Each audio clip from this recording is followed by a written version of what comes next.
Bienvenue au cycle de vidéoconférences organisé par la Maison de l'Urbanité. Nous avons débuté ce cycle avec Daniel Wathelet, qui est responsable à la cellule communication tram de Liège. Il nous a présenté le projet du tram et son tracé qui relie en quelque sorte tous les projets urbains qui sont présentés dans ce cycle de vidéoconférences. Aujourd'hui, nous sommes sur le site du Val-Benoît. Donc, le Val-Benoît constitue un axe de développement économique prioritaire au sud de la ville de Liège, en bordure de Meuse. Cet ancien campus universitaire connaît depuis plusieurs années une métamorphose assez remarquable dirigée par l'ASPI. L'ASPI est une intercommunale qui mobilise ses équipes au bénéfice de la province de Liège.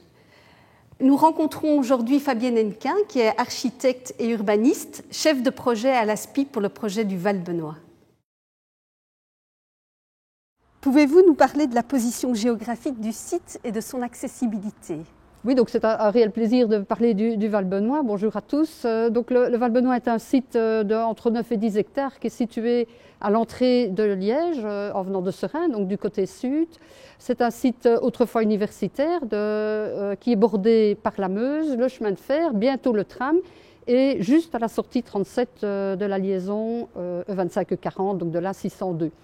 Donc ce site, l'ASPI l'a acheté à l'université en 2011 et 2014. Il a été reconnu comme intéressant et même stratégique pour son implantation dans l'agglomération de Liège, donc stratégique au niveau économie. Le site est intéressant au niveau implantation, mais aussi intéressant au niveau des connexions, au niveau de la mobilité, puisque il n'est pas loin de la gare TGV de Liège-Guillemins, il n'est pas loin de l'autoroute, il n'est pas loin du tram, mais aussi il est très proche et il est au sein des réseaux Ravel, Ravel de l'Ourthe, Ravel de la Meuse, et il sera également le long de la voie pour mode doux du tram et en même temps aussi le long du corridor rive gauche de la Meuse qui est en cours d'étude. Sur le site proprement dit, tous les moyens de transport sont évidemment possibles. Nous avons un réseau de mode doux à l'intérieur du site qui est réservé au mode doux. Les voitures ne pénètrent pas à l'intérieur du site, elles bordent chaque fois le site. Nous avons des emplacements de parking qui vont être adaptés au fur et à mesure des demandes et aussi de l'arrivée du tram. Et puis nous allons aussi favoriser les modes de transport partagés. Donc nous avons des vélos électriques partagés, nous aurons aussi des voitures partagées. En décembre 2005, avec le départ des derniers étudiants, les ingénieurs architectes, le site du Val-Benoît va se tourner une page importante de son histoire. Comment ce site, avec une fonction unique de campus universitaire, a-t-il été transformé en un véritable morceau de ville aux fonctions multiples ? En 1924, l'Université de Liège a été obligée de construire des nouveaux bâtiments pour toutes les professions et toutes les formations techniques. Donc elle a choisi le site du Val-Benoît, qui était autrefois un site privé et auparavant même un site où il y avait une abbaye. Et donc elle a acheté les terrains et puis elle a commencé la construction de 4 bâtiments très importants, donc le génie civil, la chimie, la mécanique et la centrale thermoélectrique. Donc ces bâtiments ont été quasi finis avant la guerre 39-45, ils ont été inaugurés dans les années 37. Et puis après la guerre, le chantier a continué et même le chantier a dû recommencer puisque certaines parties avaient été bombardées. Donc nous, on est arrivés en 2005 parce que l'université a décidé de monter les sciences et sciences appliquées au Sartillement. Et donc progressivement, le site s'est vidé. D'abord les sciences, mathématiques, physique, etc. Et puis en dernier lieu, l'architecture qui était dans le génie civil. Tous ces étudiants et chercheurs sont montés au Sartillement. Et la ville, l'université et l'ASPI se sont dit que va-t-on faire du site ? Et donc à ce moment-là, il y a une étude qui a été faite donc à l'initiative des trois organismes. Et dès 2005, on a commencé à demander la reconnaissance en SAR, site à réaménager. Et cette reconnaissance a été obtenue vers les années 2009-2010. À ce moment-là, il a été décidé que ce site qui était autrefois unifonctionnel devient multifonctionnel et alors véritablement un quartier urbain. Et donc, au lieu de n'avoir que de l'enseignement et de la recherche, on avait des entreprises, donc de l'activité économique, des services comme le Forum, des logements, aussi de l'enseignement, puisqu'on a l'école des arts de la parole, et aussi des espaces verts et du loisir. Donc en 2011, on a lancé un appel à un auteur de projet Et donc c'est une équipe pluridisciplinaire de Liège et environ qui a été désignée. Donc c'est le bureau Baumans de Fait, Alain Dirix et le bureau d'études Le Maire qui se sont associés pour établir un périmètre de reconnaissance de zone, donc ils reconnaissaient le site au niveau économique, mais aussi un master plan et puis ensuite les projets d'architecture. Donc ici le génie civil et puis les autres bâtiments qui vont suivre. Le Valbenois, c'est aussi un témoignage majeur de l'architecture moderniste à Liège. Quels sont ces différents bâtiments? Oui, donc nous avons 4 bâtiments de l'époque moderniste qui sont sur le site et qui sont reconnus comme d'intérêt patrimonial pour les environs de Liège, donc vraiment qui témoignent de l'époque moderniste à Liège.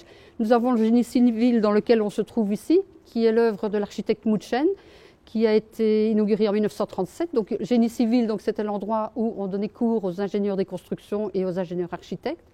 Nous avons un deuxième bâtiment qui est le bâtiment de chimie-métallurgie, où on donnait cours aux ingénieurs qui se destinaient à la chimie ou à la métallurgie. Ce bâtiment appartient également à l'ASPI et va prochainement être rénové également pour y abriter des activités économiques. Puis nous avons un troisième bâtiment qui est le bâtiment de mécanique pour les ingénieurs mécaniciens et électromécaniciens. C'est un bâtiment qui a appartenu à la ville de Liège et qui a été vendu à un privé, à un organisme privé, enfin une entreprise privée, qui vient de terminer un super projet de logement, entre 232 logements avec la formule co-living, donc c'est-à-dire qu'on a des petites entités de logements, donc individuels, mais qui comprennent quand même cuisine et salle de bain, et puis on a des grands espaces communs, donc cuisine, restaurant, salle de sport, salle de cinéma, etc. Donc ce bâtiment vient d'être terminé, vient d'être inauguré et il y a déjà pas mal de locataires. Alors c'est vraiment très intéressant parce que c'est le début d'une occupation 24 heures sur 24, 7 jours sur 7 du site, puisque auparavant on n'avait que des entreprises et des services. Maintenant on a du logement, donc c'était la volonté d'avoir des habitants. Et donc c'est là. Alors nous avons le 4e bâtiment moderniste qui est la centrale thermoélectrique, qui est un bâtiment qui est très reconnaissable parce que c'est une énorme tour. Celui-là, donc, il va être reconverti pour la Cité des métiers de Liège et un service de transition numérique de l'Université de Liège. Donc le projet est bien avancé. Il pourrait commencer en septembre, donc l'adjudication est faite, etc. Donc on pense que oui, les travaux pourraient se terminer dans le courant 2023. Alors ça, c'est les 4 bâtiments modernistes. Il faut signaler aussi qu'on a l'abbaye, qui est un ancien bâtiment, et auparavant on avait une porterie. C'est des bâtiments d'il y a très longtemps, mais ils ont été bombardés pendant la guerre, et donc c'est des reconstructions, enfin c'est une reconstruction à l'identique. Et l'abbaye est occupée par le Forum qui fait une sorte de formation. Donc nous avons 4 bâtiments de l'époque moderniste, nous avons l'abbaye et nous avons un bâtiment des années 60 qui est une œuvre de l'architecte Burton, qui est l'ancien institut de maths, de mathématiques, et qui est un parallélépipède très élancé que l'on voit vraiment au premier coup d'œil quand on passe la Meuse, sur le pont de Liège. Et donc c'est un bâtiment qui a été entièrement rénové au début des années 2000 et qui abrite les services du Forum. Et à côté de ce parallélépipède vertical, nous avons un parallélépipède horizontal qui est l'ancien centre de calcul de l'université où a été installé le premier ordinateur de l'université. Et donc ce bâtiment est occupé par l'école des arts de la parole qui dépend du Conservatoire royal de Liège.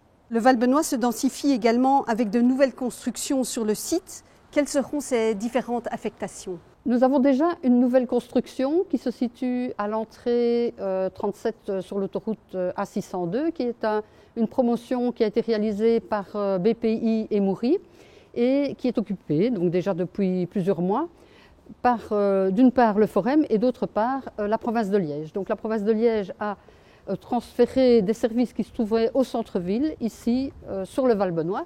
Et le Forum a également transféré des services qui se trouvaient à divers endroits de la ville, également dans le Valbenois. Donc c'est vraiment une très chouette occupation. Bon, avec la pandémie, évidemment, on ne les voit pas encore très bien, mais ça fait plusieurs centaines de personnes qui sont là tous les jours. Dans le master plan, qui a été éprouvé en 2013, il est prévu de construire des nouveaux bâtiments. Donc celui de BPI Moury est le premier, mais il y a d'autres projets qui sont prévus, comme des projets de logement et également d'affectation mixte. Donc nous avons, pour faire plusieurs 150 à 200 logements sur le site, Et ça fera l'objet d'appels à promotion dans les prochaines années. Voilà, donc on peut dire que le Valbenois est un véritable exemple de métamorphose d'un site unifonctionnel vers un site polyfonctionnel. Donc ici, on a une très bonne situation, évidemment, ça c'est l'intérêt, à l'entrée de Liège, à proximité des transports en commun. On a un patrimoine architectural vraiment incroyable, très intéressant. On est dans un site d'intérêt paysager aussi, ça il faut le dire. On est entouré de versants du Cointe, versants du Valbenois. On a la Meuse, qui est un cours d'eau génial. Donc on a vraiment des belles opportunités pour faire quelque chose d'intéressant. Ici, donc, on va développer à peu près 110 000 m² de surface construite, donc les bâtiments rénovés, mais aussi les bâtiments nouveaux. Et on compte avoir jusqu'à 4000 personnes qui viennent chaque jour sur le site. Donc on aura évidemment des gens qui travaillent sur le site, à peu près 2000. Et puis on a des habitants, des visiteurs, des promeneurs. On est à côté de l'arrêt du tram, donc on a peut-être des gens qui vont descendre du tram. Donc c'est vraiment intéressant. Grâce à ce site, on peut prouver qu'il est tout à fait possible de faire des très beaux projets attractifs en associant les pouvoirs publics et les entreprises. Et donc ici, c'est vraiment une belle collaboration. Alors l'ASPI veut développer tout ce qui est durable, et donc la mobilité durable, mais aussi tout ce qui est activité liée au digital. En même temps, sur le site, on développe un tas de services, des services liés aux travailleurs, donc aux gens qui travaillent sur le site, mais aux habitants. Donc on part de la mobilité, mais aussi des services à la personne, de l'ORECA, tout ça se trouve sur le site, et donc on n'est pas autonome, mais on peut trouver rapidement des choses indispensables au bien-être et au bon fonctionnement d'une journée normale.